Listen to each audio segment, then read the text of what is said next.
खुलुमबाय स्टुडिअ दं आङो राकेश रामसियारि बड'लेण्ड मुलुगसोलोंसालि बे बड'लेण्ड मुलुगसोलोंसालियाव दुलाराय बर' फरायसा आफादा बिसि लाइस्राम लाड्डु सिं बे लाइस्राम लाड्डु सिंनि बेरेखायै गोबां सोमावसारनाय बे सोमावसारनाय हाबाफारिखौ लाबाय थानाय समावनो बे समाव दुलाराय बर' फरायसा आफादनिफ्राय मोनथाम थिरांथा लादों थामहिनबा बिथांमोना बे समाव सोमावसारनायखौ दोनथ'नायनि बाथ्रा बुंनायखौ नुनो मोनदों। नंगौ बे समाव नोंथांमोनो बड'लेण्ड बुब्लिया बे समाव नोंथांमोनो बे खौरांखौ होबाय थादों। बड'लेण्ड मुलुगसोलोंसालिनि जे भाइस चेन्सेलर लाइस्राम लाड्डु सिंखौ लानानै एबसुआ सोमावसारबाय थानाय समावनो मोनसे गिदिर थिरांथा लादों दुलाराय बर' फरायसा आफादा। मा थिरांथा लादों बे समाव दुलाराय बर' फरायसा आफादनिफ्राय रोखा खालामना होदों खौरां मेलनि गेजेरजों मा बिथांखि लादों बे समाव नोंथांमोनो बे थिरांथाफोरखौ बड'लेण्ड बुब्लिनि गेजेरजों नोंथांमोननि गेजेराव लाबोदों। मा बिथांखि बे समाव लानाय जादों दुलाराय बर' फरायसा आफादा सोमावसारबाय थानाय समावनो बड'लेण्ड मुलुगसोलोंसालिनि भाइस चेन्सेलर लाइस्राम लाड्डु सिं बे लाइस्राम लाड्डु सिंखौ बे मुलुगसोलोंसालिनिफ्राय होखारनांगौ होननानै सोमावसारबाय थानाय समावनो बिथांमोना मोनथाम थिरांथा लानाय बे समाव खौरां मेलनि गेजेरजों फोरमायदों। मा थिरांथा नोंथांमोनाव गिबि थिरांथा हिसाबै बिथांमोना लादों बड'लेण्ड मुलुगसोलोंसालिनि vice chancellor professor Laishram laddu सिंखौ सोलायनांगौनि थाखाय बिटिसि सरकारनिफ्राय रायजो बेंगिरिनिसिम लाइजाम दैथायहरना थाबैनो राहा लागोननि बिटिसि सरकारा थिरांथा लायो। नंगौ बे समाव बिसि लाइस्राम लाड्डु सिंनि बेरेखायै बे समाव बिटिसि सरकारनिफ्राय गिदिर थांखि लादों जे बिसि लाइस्राम लाड्डु सिं बेखौ होखारनांगौनि थाखाय आसामनि बेंगिरि थामहिनबा रायजो बेंगिरिनिसिम लाइजाम दैथायहरगोन होननानै बे समाव थिरांथा लादों होननानै बे समाव फोरमायथिदों दुलाराय बर' फरायसा आफादा। नैथि थिरांथा बिटिसि सरकार दुलाराय बर' फरायसा आफाद आरो आसामनि रायजो बेंगिरिजों सावरायनायनि थि खालार खालामना होनो थाखाय बिटिसि सरकारा थिरांथा लादों। आरोबाव मोनसे गिदिर मोनसे थिरांथा लादों दुलाराय बर' फरायसा आफादा थामहिनबा बिटिसि सरकारा बे समाव आसाम सरकारजों बे समाव थामहिनबा रायजो बेंगिरि एबसु आरो बिटिसि सरकारजों फैबाय थानाय समाव रायजो बेंगिरिजों सावरायनांगौनि थाखाय थिरांथा लादों बिटिसि सरकारा बे समाव नैथि बिथांखि बायदि थामहिनबा नैथि थिरांथा लानाय बायदि बेखौ फोरमायदों। गुबुन फारसेजों फैगौ 16, 17 आरो 18 अक्ट'बराव बड'लेण्ड इउनिभारसिटियाव नाकआ फैगोन। बेखायनो बड'लेण्ड इउनिभारसिटिनि जौगासारनायनि थाखाय सोमावसारनायखौ दोनथ'दों एबसुआ। बे समाव 16, 17 आरो 18 बेवहाय नाक फैगोन जायनि थाखाय दुलाराय बर' फरायसा आफादा बे सोमावसारनायखौ आन्थोर जयै दुलाराय बर' फरायसा आफादनि जे सोमावसारनायखौ बे समाव दोनथ'दों होननानै खौरां मेलनि गेजेरजों बाथ्रा बुंथिदों दुलाराय बर' फरायसा आफादा। बिथांमोना आरोबाव थिरांथा लाबावदों नाथाय बेनि उनाव 19 अक्ट'बरनिफ्राय फिन एबसुआ सोमावसारफिनगोन जेब्लासिम बड'लेण्ड मुलुगसोलोंसालि भाइस चेन्सेलर लाइस्राम लाड्डु सिंखौ बोखारा। बेनि उनाव 19 अक्ट'बर बे 19 अक्ट'बराव दुलाराय बर' फरायसा आफादा फिन लाइस्राम लाड्डु सिंनि बेरेखायै फिन सोमावसारगोन होननानै दुलाराय बर' फरायसा आफादा खौरां मेलनि गेजेरजों फोरमायथिदों। नंगौ बे समाव नोंथांमोननो मोनथाम थिरांथा लानाय दुलाराय बर' फरायसा आफादा बड'लेण्ड मुलुगसोलोंसालिनि जौगासारनायनि थाखाय नाक भिजिट जागोन आरो नाक भिजिट जागोनखौ नोजोर बोनानै बड'लेण्ड मुलुगसोलोंसालियाव सोमावसारबाय थानाय प्रफेसर लाइस्राम लाड्डु सिंनि बेरेखायै सोमावसारनाय हाबाफारिखौ बे समाव दोनथ'दों होननानै बे समाव बुंथिदों। बे समाव नोंथांमोननो बड'लेण्ड बुब्लिनि गेजेरजों बे समाव लाइस्राम लाड्डु सिंखौ बोखारनांगौनि हेंथायै दुलाराय बर' फरायसा आफादा बे मोनथाम थिरांथाखौ लानानै खौरां मेलनि गेजेरजों मा फोरमायखौ बे समाव नोंथांमोननो बड'लेण्ड बुब्लिया होनि। दुलाराय बर' फरायसा आफादनिफ्राय दिनै क'क्राझार प्रेस क्लाबनिफ्राय नोंथांमोननिसिम फुंबिलिनि गाहाम हामलायथि बावहरबाय आरो दिनै नोंथांमोननि निउस बा पर्टेलनि गेजेरजों जोङो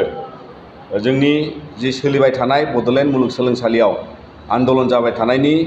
गुबै जाहोनखौ लानानै जोङो माखासे मैयासिम जि आन्दलन सोलिबाय मैयासिम जि धरना सोलिबाय बिनि गेजेरावनो जिहेतु बिटिसि गभर्नमेन्टनिफ्राय प्रिन्सिपाल सेक्रेटारि अफिसनिफ्राय आरो सेक्रेटारि एजुकेशन डिपार्टमेन्टनिफ्राय बिथांमोना जोंनो लाइजाम हरदोंमोन। बे लाइजामाव बिथांमोना मोननै खारन देखायदों। मोनसेया जाबाय जोंजों सावरायनाय आरो गुबुन मोनसेया जाबाय बिथांमोना जोंनि आन्दलनखौ दोनथ'नांगौ होननानै लाइजामनि गेजेरै खावलायदों जिहेतु बड'लेण्ड इउनिभारसिटियाव गिबि खेबनि थाखाय बाहाय नाक भिजिट जागोन। दा बेखौ लानानै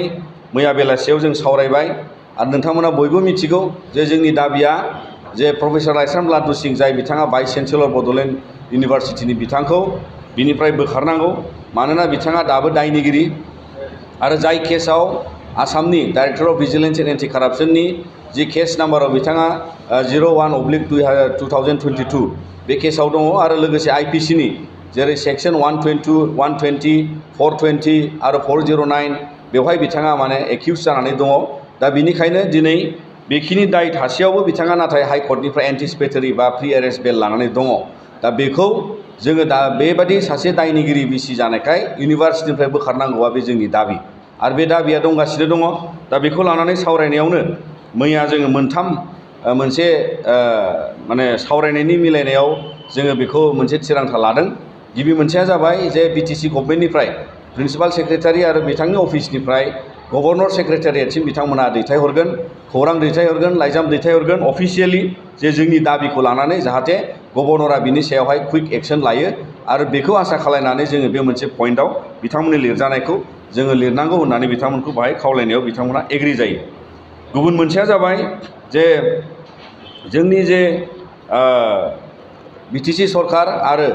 एबसुनि जोंनि जे दाबि जे मोनसे जाबाय गभर्नर सेक्रेटारियेट आरो गभर्नर बिथांजों बा चेन्सेलर बिथांजों आसामनि चेन्सेलर गभर्नर बिथांजोंहाय जोंहा माने बावहाय मोनसे सावरायनायनि मोनसे डेट बा थारिख थिरांथा खालामनो थाखाय बिटिसि गभर्नमेन्टनिफ्राय बेखौ दायित्व लादों आरो बेखौ बिटिसि सरकारनिफ्राय थाफानानै मानगोनां बिटिसिनि चिफ बिथां प्रमद बर' बिथां थाफागोन आरो लोगोसे अफिसियेल थाफागोन आरो एबसुनि जोङो मोनसे डेलिगेसन बेयाव थाफागोन आरो जेब्लानो बिथांमोनहा बे डेलिगेसनखौ बा बे डेटखौ बिथांमोना फिक्स खालामगोन अब्लानो जोङो बिनि सायावहाय सावरायनो जोङो बावहाय बाहागो लागोन। दा बिनिखायनो बे नैथि मोनसे थिरांथायाव जों फैदों। आरो गुबुन मोनसेया जाबाय जे जिहेतु जोंनि मैया जोङो फैबाय थानाय 16, 17 आरो 18 सानथामावहाय इउनिभारसिटियाव नाक भिजिट जागोन आरो बेखौ लानानै बिटिसि सरकाराबो खावलायो जिहेतु बावहाय गिबि खेबनि थाखाय इउनिभारसिटियाव नाक फैगोन बे आन्दोलनखौ दोनथ'नाया होननानै। दा नाथाय जोङो बिनि सायाव सावरायबाय आरो जोंबो सानबाय जे नाक भिजिटखौ जोंनोबो नांगौ, नाथाय दिनै जोंनो लादु सिंखौ नाङा आरो बेवहाय प्रफेसर लाइस्राम लादु सिंखौ बिनिफ्राय बोखारनांगौ आरो बोरैबा जुदि बिथाङा सासे दायनिगिरि जानायखाय जुदि बड'लेण्ड इउनिभारसिटिनि नाक भिजिटनि रिपर्टआ खेलिमेलि जायोबा बिथाङानो दायनिगिरि जागोन होननानै जों सानो। मानोना सासे मुरब्बियानो दिनै कारापसन केसाव एक्युज जानानै दङ आरो बिथांनि थासेयावनो जुदि नाक भिजिटआ जालांनानै नाक भिजिटनि रिपर्टआ मोजां जायाब्ला जोङो बिनि सायावनो दाय हमगोन होननानै बिथाङानो दायनिगिरि जागोन होननानै जों दिनै बुङो आरो बिनिखायनो नाक भिजिटखौ वेलकाम खालामनायजों बरायनायजों जोङो दिनै इउनिभारसिटिया जौगानांगौनि थाखाय बेवहाय जोङो जोंनि आन्दोलनखौ 18 अक्ट'बरसिम जों दोनथ'दों आरो 19 अक्ट'बरनिफ्राय जोङो बेखौ जागायफिनगोन आरो बे दुलाराय बर' फरायसा आफादनि जोंनि बे दाबिया जेब्लासिम बे सासे दायनिगिरि जाना थानाय भाइस चेन्सेलरखौ बड'लेण्ड इउनिभारसिटिनिफ्राय बोखारा अब्लासिम जोंनि बे आन्दोलना सोलिगोन आरो बेखौ लानानै जों गासिबो फरायसाया इउनिभारसिटिनि फरायसाफोर, गुबुन गुबुन एफिलिएटेड कलेजनि फरायसाफोर गासिबो बेवहाय माने जिखिनि इउनिभारसिटिनि जौगानायजों लोगोसे इउनिभारसिटियाव सासे दायनिगिरि सुबुङा जुदि सामलायोबा बे जोंनि थाखाय लाजिथावथाव जायो। दा बेखायनो जोङो बेखौहाय बोखारनांगौनि थाखाय जिखिनि गभर्नर आरो चेन्सेलरनिसिम जोंनि दाबि दङ आरो जोङो गभर्नमेन्ट अफ इन्डियानि जानानै जोङो मानगोनां प्राइम मिनिस्टार बिथांनोबो लाइजाम हरदों, हम मिनिस्टार बिथांनोबो लाइजाम हरदों, फारसेथिंजाय जोंनि इन्डियानि राष्ट्रपति बा प्रेसिडेन्ट अफ इन्डियानोबो जों लाइजाम हरदों आरो एजुकेसन मिनिस्टारनोबो जों लाइजाम हरदों। मानोना बे इउनिभारसिटिनि केसआव जाहाथे गभर्नरा बिथाङा जि क्रिमिनेल प्रसिडियरजों केस सोलिदों, जि आसामनि मोनसे बिजिर केस होदों आरो बेखौ लानानै गभर्नरा जिहेतु गाव माखासे जि माने इन्डिपेन्डेन्ट इनकुवारिनि कमिटिनि दारै बिथाङा बे केसखौहाय माने खेलिमेलि खालामनाय बायदि राहाखौ लानायखौ जों नुदों आरो बिनिखायनो जों खावलायो जाहाथे गभर्नरनि बादि अफिसनि मोनसे कनस्टिटिउसननि संबिधानिक इन्स्टिटिउसना बे माखासे जि डिउ प्रसेस अफ ल' बेखौहाय बिथाङा जाहाथे भायलेट खालामा। मानोना बिथाङा सासे केस जानाय मानसि हिसाबै बेबादि प्रसिडियरनि गेजेरजों प्रसिकिउसन जानांगौ आरो बे प्रसिकिउसन जानांगौनि थाखाय बिथाङा जि सेंक्सन बा प्रसिकिउसन सेंक्सनखौ होनांगौ बेखौ जों आसा खालामो जाहाथे गभर्नर बिथाङा बिनि सायावहाय गोख्रोङै एक्सन लायो आरो जोङो थाब प्रफेसर लाड्डु सिंआ बे इउनिभार्सिटिनिफ्राय बोखारजानायखौ जों हास्थायो। बाजाज बाइक लानो गोसो गुदुं सुबुंफोरनि थाखाय गाहाम खौरां। क'क्राझार सहराव थानाय दावहारु अट' एजेन्सिया 8 अक्ट'बरनिफ्राय 12 अक्ट'बर दानाव सानबानि हाबाफारिजों मेगालन लोगोसे एक्सचेन्ज मेला खुंफुंगोन। बायगिरि बिथांमोना एसेल' बिबांनि रां होग्रोनानै गाव गावनि लुबैनाय बाइकखौ बायनो हागोन। क'क्राझार सहरनि बड'लेण्ड गेस्ट हाउस साखाथियाव खुंफुंजानाय मेगालन काम एक्सचेन्ज मेलायाव फैनानै नोंथांनि लुबैनाय बाजाजनि बाइकखौ लांफैनो हागोन।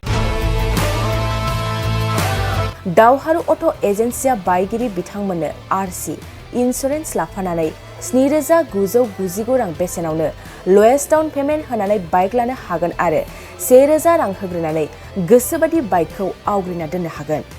क'क्राझार सहरनि दावहारु अट' एजेन्सिजों लोगोसे कारिगाव फेस्टिभ आउटलेट आरो दतमा फेस्टिभ आउटलेट आरो